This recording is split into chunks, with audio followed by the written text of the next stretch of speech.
Bonjour, bonjour à tous. J'attends que le live et personne se stabilise. Bonjour.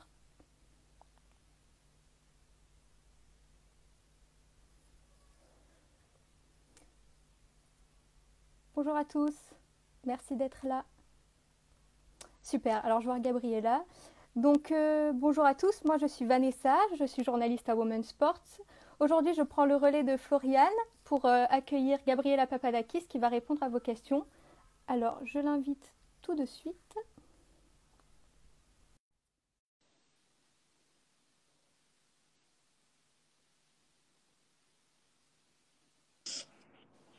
Bonjour. Salut, Comment salut, ça va? bonjour. Ça va et toi? Eh ben ça va nickel. Alors comment ça se passe aujourd'hui, le confinement? Bah ça se passe bien, moi je suis à Montréal là, donc je me suis levée il y a pas longtemps, il est 11h30. Donc Ah oui. ouais. Ouais. Il est encore un petit peu tôt alors du coup. Il est encore un peu tôt pour moi. C'est clair. Mais non, ça va. Puis là, après cette interview, je vais commencer ma journée. Puis, Bon bah c'est génial. On va pas te garder très longtemps parce que je pas de sais qu'après tu as problème. un rendez-vous. Du coup, en attendant les premières questions, est-ce que tu pourrais te présenter s'il te plaît? Oui, alors je suis Gabriella Papadakis. Je fais du patinage artistique avec mon partenaire Guillaume Cizeron. Et on est 4 fois champion du monde, 5 fois champion d'Europe. Voilà. Et C'est un médaillé beau d'argent. palmarès. Merci. Et du coup, comment t'es venue cette envie du patinage artistique? Alors, moi, j'ai commencé quand j'avais 4 ans. En fait, ma mère était prof au club de la ville. Donc, c'est pas mal ça. Ma mère elle patinait encore à 8 mois de grossesse quand elle m'avait. C'était comme c'était sa passion, c'était ce qu'elle faisait dans la vie. Et quand j'étais assez âgée pour commencer, c'est-à-dire 3 4 ans, elle m'a mis sur le patin, puis j'ai aimé ça, donc j'ai jamais arrêté. Et tu as commencé à patiner seule Ouais. ou directement à deux? Non, non, j'ai patiné ça jusqu'à mes 9 ans. À 9 ans, j'ai commencé à patiner avec Guillaume. Ah donc à 9 ans, vous vous êtes déjà mis tous les deux et vous vous êtes jamais lâchés. Non. Ah, c'est incroyable. Ouais. C'est génial. Ouais, Et ouais. du coup, j'ai eu vachement de questions par rapport à ton confinement. Tu peux pas aller sur Ouais. la glace, je suppose? Non, non, mais non, non. Si Et ça du coup, avait comment été ça se quelques passe? mois avant, on aurait pu aller patiner sur les lacs. Mais malheureusement, ils ont déjà tous fondu. Donc, oui, donc on peut pas patiner, mais on peut faire plein d'autres choses. Dans le sens, moi, on prend beaucoup de cours de danse. On fait beaucoup de meetings avec les coachs pour parler des musiques, pour parler des programmes, de la saison. On a fait un rendez-vous avec la fédération cette semaine. Du sport, du pilates, des cours d'interprétation. On est quand même assez occupé, pas aussi occupé que évidemment quand on peut sortir et se rendre à la patinoire, mais on arrive quand même à s'occuper et à faire des choses qui nous servent, même si c'est pas du patin-patin, quoi. Bien sûr. Et en amont, on m'a posé beaucoup de questions justement à ce sujet. Est-ce que tu arrives quand même à avoir un contact avec Guillaume Cizeron pendant cette période de confinement? Est-ce que vous arrivez à vos coordonnées pour vos entraînements? En fait, à l'école où on est, l'école organise pas mal de cours tous ensemble. Donc ça, on les fait ensemble. Mais après, lui, c'est ça. Lui, il est chez lui. Moi, je suis chez moi. On n'habite pas très loin, mais bon, on se voit pas parce qu'on est confinés. Mais il y a beaucoup de choses qu'on fait ensemble sur Zoom ou sur FaceTime ou c'est pas mal ça, quoi. Et on demande, j'ai vu, pourquoi tu t'entraînes à Montréal? Ah, pourquoi je m'entraîne à Montréal? Alors, en fait, il y a 6 ans, euh, donc on s'entraînait à Lyon avec Guillaume. Euh, et notre entraîneur de Lyon a décidé de rejoindre d'autres entraîneurs qui étaient à Montréal. Et on a décidé de le suivre tout simplement. Et donc maintenant, c'est ça. À l'époque, c'était une école qui se formait. Et maintenant, c'est la plus grosse école du monde. Et il y a plein d'entraîneurs et plein d'autres gens avec qui on s'entraîne. Donc, voilà. Et puis en plus, Montréal, c'est génial. Donc on est bien tombé. C'est vrai. Et avec Guillaume Cizeron, du coup, c'est quoi votre relation? Est-ce que vous vous considérez vraiment comme frère et sœur? En fait, c'est assez difficile à décrire. Je pense que vraiment, il n'y a pas de. y a pas mieux que on est partenaire de patinage. Oui, c'est très proche. Je veux dire, de toute ma vie, je l'ai plus vu, je le connais presque mieux que mes frères et sœurs. Donc, j'ai clairement passé plus de temps qu'avec n'importe qui d'autre dans ma vie, en fait.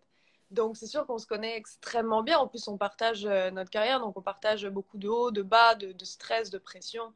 C'est pas toujours facile, donc on est obligé de, je veux dire, on se connaît parfaitement, mais en même temps, c'est ça, en même temps, bah, on est partenaire de patin, on a un but qui n'est pas seulement la relation, mais qui est quelque chose d'autre. En même temps, c'est pas comme des frères et sœurs, on n'est pas forcé d'être ensemble non plus, on pourrait choisir de se séparer et de plus jamais se revoir. Euh, mais euh, mais c'est ça, donc on est partenaire de patinage. C'est quelque chose d'unique qui est difficilement, qu'on peut difficilement comparer à autre chose. Ouais. Et en parlant du stress, on a eu aussi la question en amont. Comment tu fais toi pour gérer le stress en compétition? Euh, Bah ça, c'est pas mal l'expérience en fait. Disons que les compétitions sont toujours très similaires dans le sens, on a un entraînement le matin, ensuite on rentre généralement à l'hôtel pour prendre une sieste, ensuite on revient à la patinoire, puis c'est toujours un peu la même chose. Donc on a comme créé, à force, au fur et à mesure des années, une espèce de routine. Et je pense que c'est beaucoup cette routine-là qui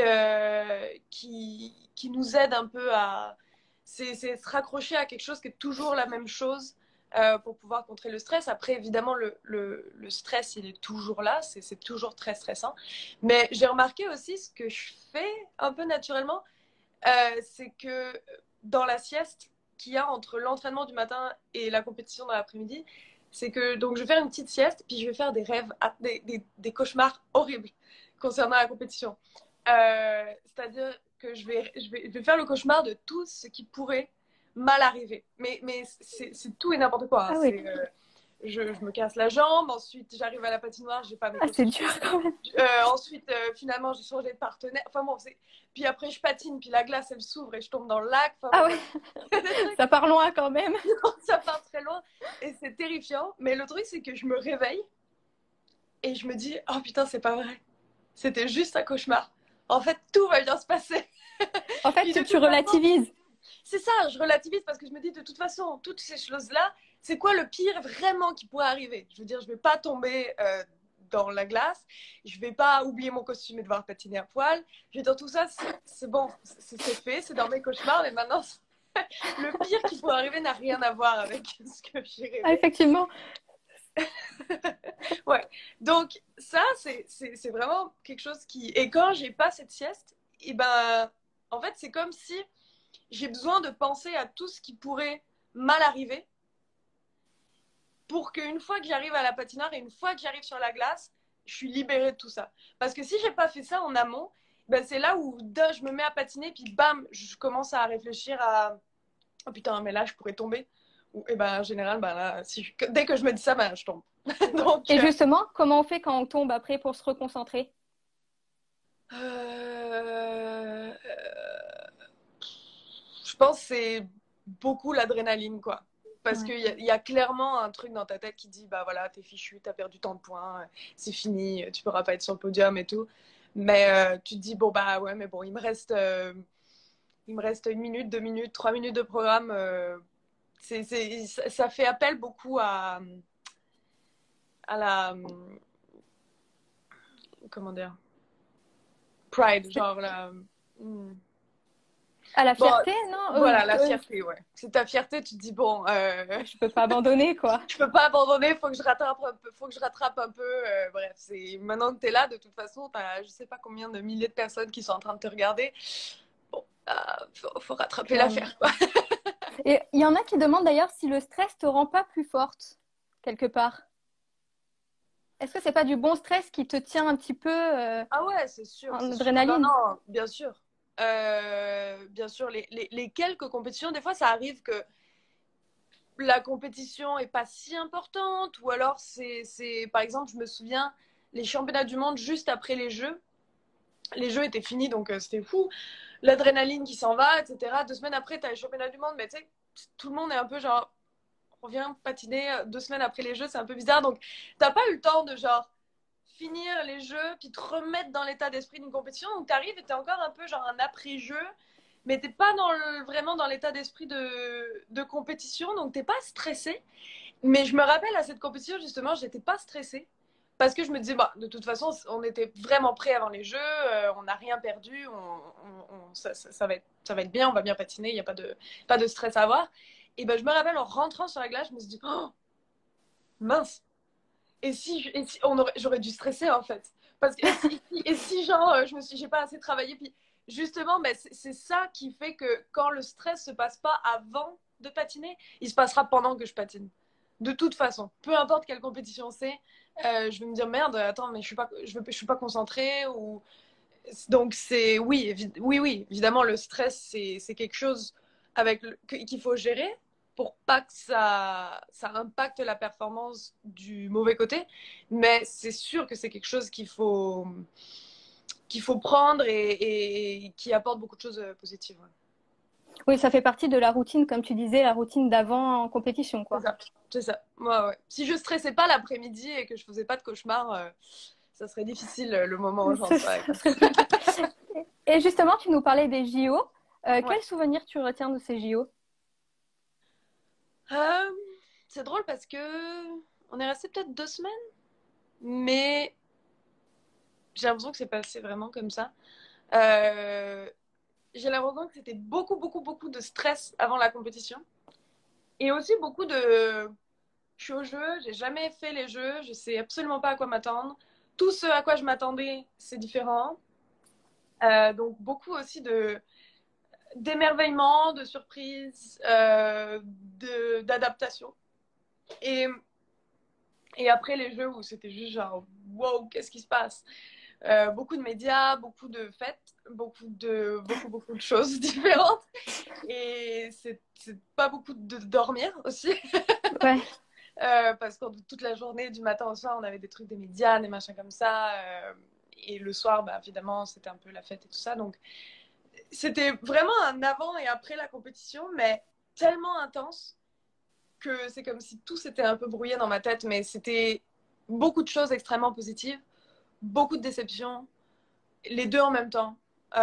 C'était vraiment, ouais, c'était une expérience unique. Je pourrais pas dire si elle était bonne, si elle était mauvaise. C'était juste une expérience puis qui m'a beaucoup, beaucoup, beaucoup apporté, ça c'est sûr. Et tu parles de frustration peut-être par rapport à la première place, du coup, à la médaille Ouais, d'or? ouais. Bah, c'est ça, c'était notre objectif. On l'a manqué de peu. Donc oui, on était déçus, quoi. On était vraiment déçus. Mais bon, La prochaine fois, la prochaine fois. ça fait partie d'un objectif? Ouais, bien sûr. Ouais, non, non, c'est notre objectif pour les prochains jeux, ouais. Et il y a Benjamin qui nous demande, il faut combien de temps pour créer et assimiler une chorégraphie? Hmm, bah, pour faire une chorégraphie, je dirais, si on fait que ça dure une semaine. Ça, c'est la faire. Ensuite, ça prend peut-être 2, 3 mois. 2, 3 mois pour vraiment que ce soit prêt pour les premières compétitions. Et puis après, ça prend toute la saison après pour que ce soit au niveau des championnats du monde, quoi. Et est-ce qu'il y a une chorégraphie que tu as interprétée que tu aimes particulièrement, qui t'a particulièrement marqué?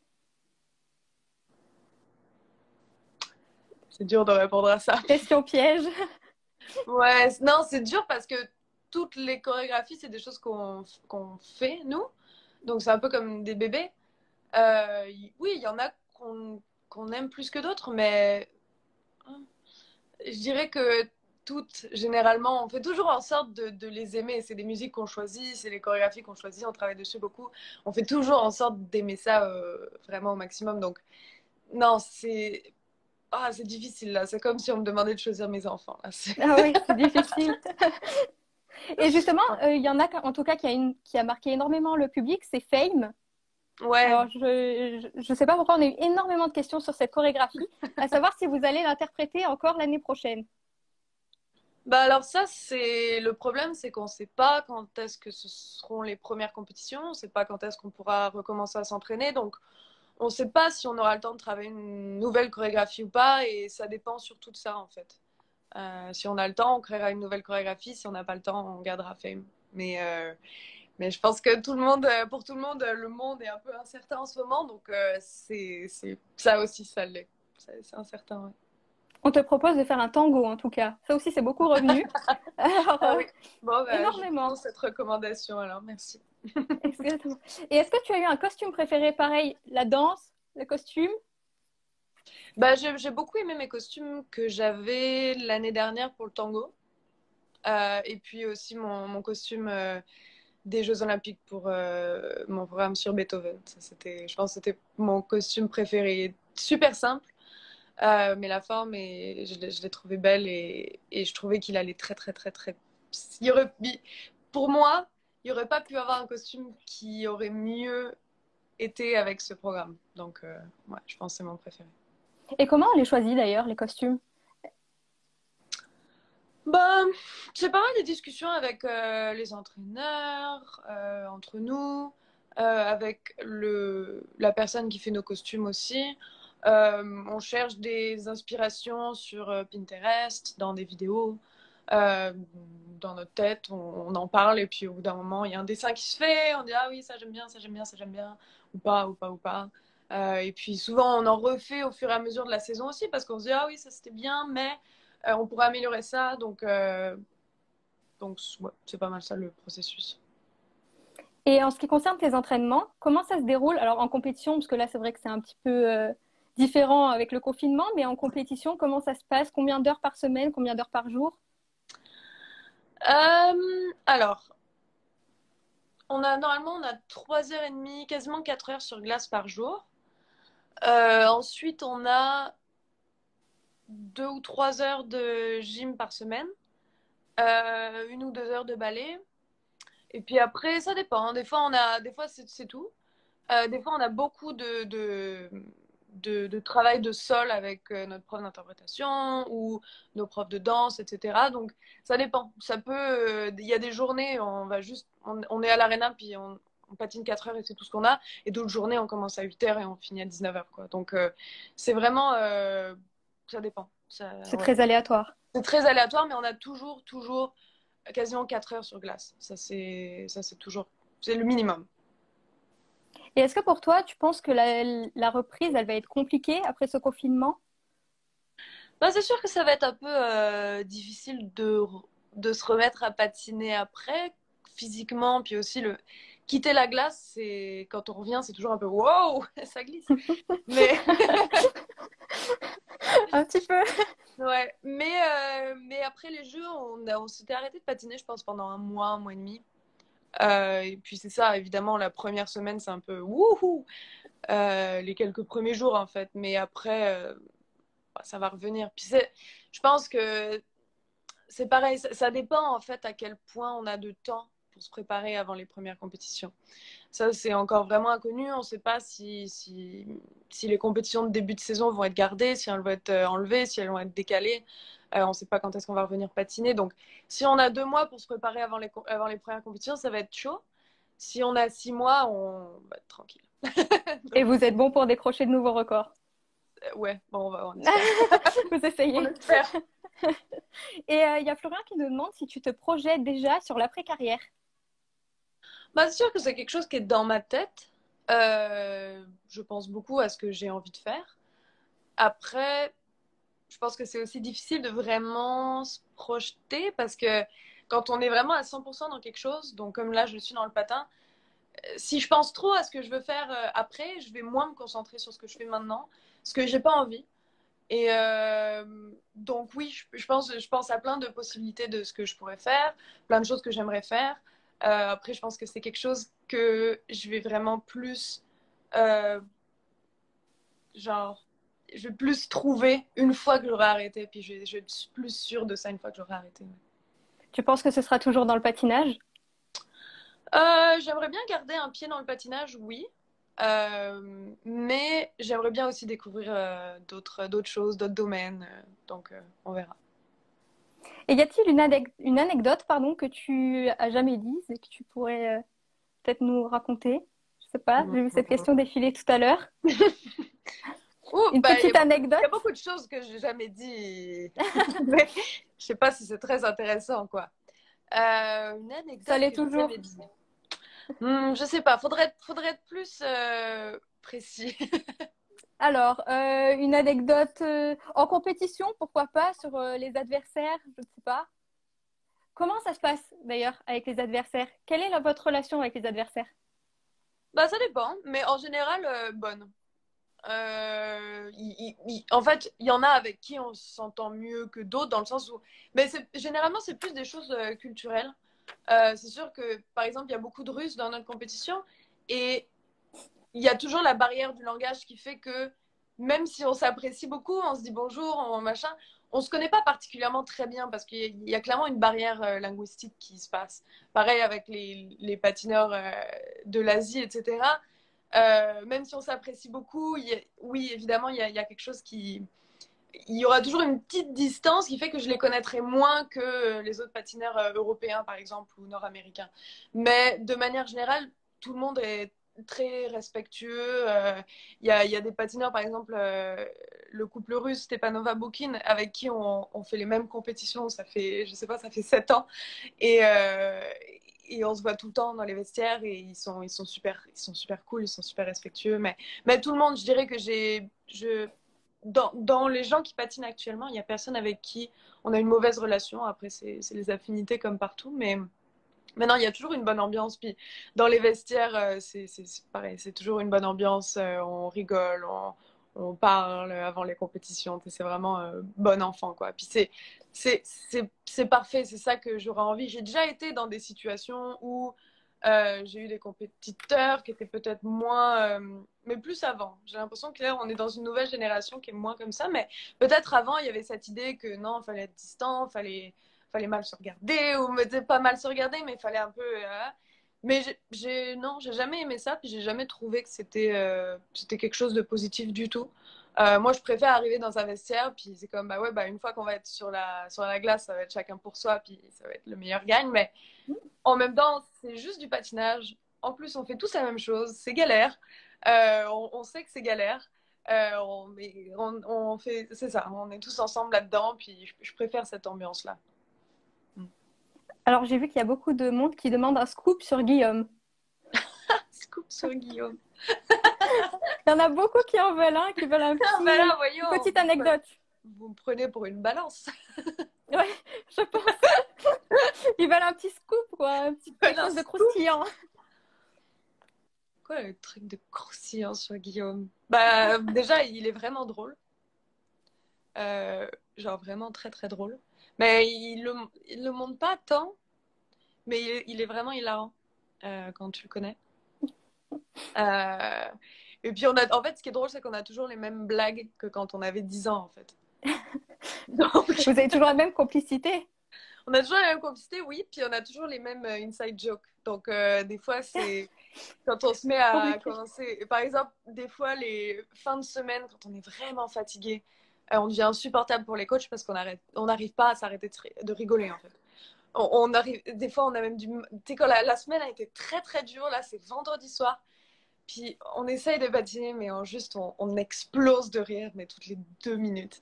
Puis les profs sont genre, oh mon Dieu. Bon, est-ce que ça vous Pourquoi? tente de travailler? Puis genre, oui, haha. Puis là, on repart. C'est genre, Et c'est ça, du coup, votre plus grand point commun? L'humour, vous ouais, comprenez directement?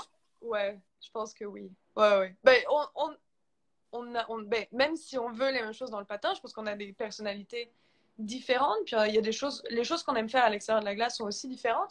Elles se recoupent. Je pense qu'on est très complémentaires pour ça, c'est positif. Mais oui, notre complicité vraiment, c'est l'humour pipi caca de quand on avait 10 ans, quoi. C'est génial. Mais oui, oui, non, non, c'est cool, c'est cool.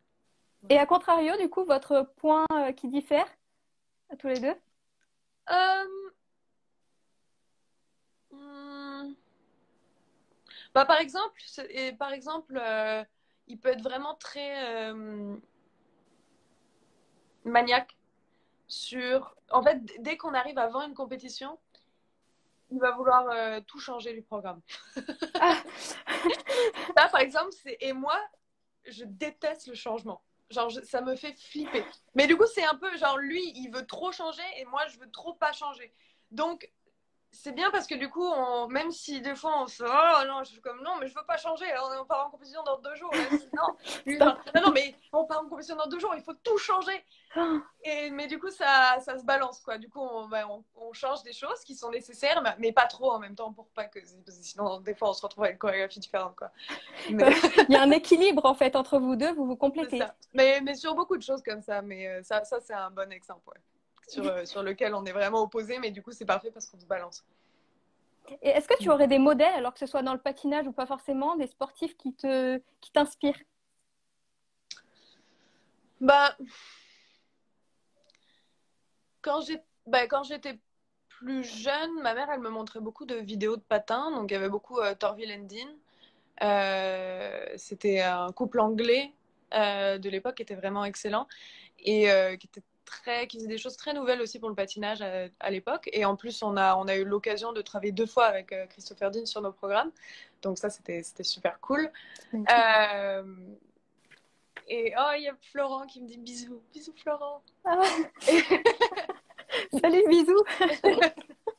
Et, euh, et puis, bah, il y avait Virtumoir aussi que j'aimais beaucoup quand j'étais jeune. Tessa et Scott. Et puis, c'était nos concurrents des derniers jeux. Donc, ils sont passés des gens que je regardais quand j'étais jeune à mes concurrents. Donc, c'était assez drôle. Mais en même temps, c'est le rêve de chaque athlète, je pense aussi, de puis on les a battus aussi, mais tu sais, d'être En concurrence? en concurrence avec ses idoles de jeunesse. Donc ça, c'est quand même quelque chose d'incroyable à vivre dans une carrière.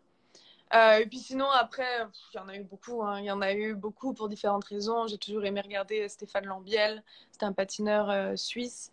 J'adore Carolina Kostner, une patineuse italienne. Et puis beaucoup, beaucoup d'autres. Des fois, des fois, c'est des athlètes, des fois, c'est des carrières, des fois, c'est des programmes, simplement. Euh, mais oui, il y a beaucoup, beaucoup d'athlètes qui patinent encore maintenant que j'adore. Et puis, Parce que c'est vrai que tu es encore toute jeune, finalement, tu as 24 ans. Alors déjà, ouais. tous ces titres à 24 ans, est-ce que tu l'aurais imaginé un jour? Absolument pas. Non, non, non, non, vraiment pas. Non, non, pour moi, pendant longtemps, le patin, c'était quelque chose que je faisais, mais j'avais pas spécialement de rêve ou euh, d'ambition particulière. Euh, et puis en fait, c'est venu un peu avec les résultats, c'est-à-dire que quand on était jeune, on avait des très bons résultats, donc bah, on se dit, ah, bah, on a gagné cette compétition, peut-être qu'on peut gagner les championnats de France en catégorie novice, quoi. Après, on gagne les championnats de France en catégorie novice, on passe à la catégorie prépa, on pourrait les gagner à la catégorie d'après, et c'est devenu un peu petit à petit comme ça, jusqu'à, bon, bah, je crois qu'on pourrait gagner le championnat du monde, là. Ah bah ouais. Rien que Donc ça. voilà. Mais c'était toujours on va dire des objectifs, des ambitions à assez court terme qui ont fait la carrière de maintenant. Et puis après, évidemment, une fois que tu as gagné le championnat du monde, tu te dis, bon, bah maintenant, je veux gagner les Jeux Olympiques, quoi. Je veux plus arrêter. Bah non, non, bah non. Non, ouais. Et est-ce que tu aurais des conseils pour les figures en tant que débutant? Pour les débutants, est-ce que tu aurais un conseil? Un conseil pour les débutants. Peut-être qui Ben, voudraient se travail. projeter. Travail, et je dirais aussi, fais des choses différentes. C'est-à-dire que, oui, fais du patin, mais fais aussi de la danse. Puis n'importe quelle danse. Euh, Écoute de la musique, lis des livres. Ça, je trouve que en plus du travail, c'est un sport on a besoin d'être créatif et c'est justement, oui, c'est très technique. Puis la technique, ça se travaille que sur la glace. Mais en plus, il y a besoin d'avoir une certaine créativité puis un amour de ce que tu fais. C'est ça qui va faire je pense que tu vas devenir vraiment bon. Euh, et moi, je sais que à chaque fois que j'ai des inspirations pour le patin, ça vient de différents autres domaines en fait. Euh, je sais plus qui c'est qui disait ça, mais on ne devient pas écrivain en étudiant tous les livres de la Terre. Tu sais. Oui, c'est peut-être une partie, ça aide, mais il faut que l'inspiration, elle vienne de toi, il faut qu'elle vienne d'autre part. Donc, Si tu veux vraiment être créatif, faut amener quelque chose qui est très personnel à toi et qui vient de l'extérieur du patinage, dans le patinage. Donc, je pense que c'est assez important, ça. Ouais. Et on demande, en dehors du patinage, quel métier aurais-tu aimé faire? Euh, Ou même, hmm, ou un autre sport en tout cas. un autre Les sport? deux. Non, j'ai jamais Ou voulu le faire métier ou un d'autres autre sports. sport.